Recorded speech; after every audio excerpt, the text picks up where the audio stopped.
You ready to play? Hey people, how are you? This is Omari Hardwick. I'm honored to be here, humbled to be here, to share a bit about my diet, my process, my gasoline, if you will, and what I put into this here body, allowing me to go, and when and why and how. It's heavy, brother, but I dig it. I typically live between 175, 185 pounds. My diet will consist of oatmeal in the morning, egg whites, pure cranberry juice, not with a lot of sugar, orange juice, freshly squeezed, carrot juice, celery included in it, and then grind all that up together. I'm a big juicer, so I often do that, particularly when I'm working and on set. I can just grab it and go. I definitely eat red meat. I'm not necessarily someone that runs towards red meat. I like a good hamburger every once in a while. We always go on a voyeuristic search to find the great hamburgers that every city respectively might have. I definitely increased red meat during Army of the Dead, needing to gain 10 to 15 pounds so I didn't look so slight next to our dear Big Dave Bautista, who was physically a very large human being. Probably last on my list, often chicken, baked chicken, roasted chicken, grilled fish, a lot of grilled fish. Not a big coffee drinker, never have been. Definitely drink matcha tea, keep me revved up so that at 3 o'clock in the morning, when I'm doing a scene, when you guys watch it, you feel like it was 3 p.m.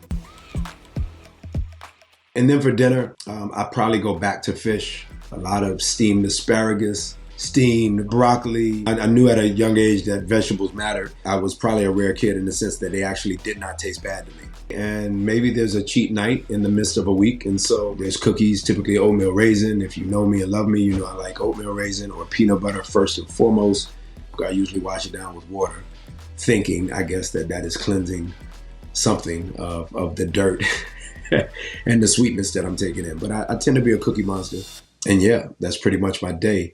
There was a lot of eating during Army of the Dead. I pounded on the 15 with peanut butter, smoothies, protein shakes, 2 steaks in one sitting. You know, if I did a hamburger, 2 patties, steamed vegetables still, because I decreased cardio to increase weight, but I would have needed to gain 20 pounds if I wanted to include cardio to then come down to the happy medium of 190, 195. But I absolutely kept increasing my food and caloric intake. You guys are interesting when you take on these diets, you know, the keto diet and this diet and that diet, lightly wiping out food or heavily just eliminating food. Your metabolism is sitting on the shelf going, hey, what about me? Talk about gasoline being the fuel to our body, and if that fuel is food, then you got to take it in. My salt intake, snacks in between, becomes a big thing because I don't eat probably enough salt. So oftentimes I'll have cashew salted, peanut salted, honey roasted peanut salted, a lot of apples. The world knows I'm addicted to apples. A lot of my fans will send boxes of apples. So they say an apple a day keeps a doctor away. I probably honestly eat 3 in a day. A lot of fruit, strawberries, raspberries, blueberries, blackberries. I'm constantly eating fruit. I'm definitely somebody that has a penchant for eating popcorn, in my opinion, the way that it should be eaten, which is at some movie theater watching a movie like Army of the Dead and eating mounds of butter on top of that popcorn. And that is the dietary reality and schedule of Omari Hardwick. Thank y'all, and I appreciate you so much. Very humbled to share. Peace.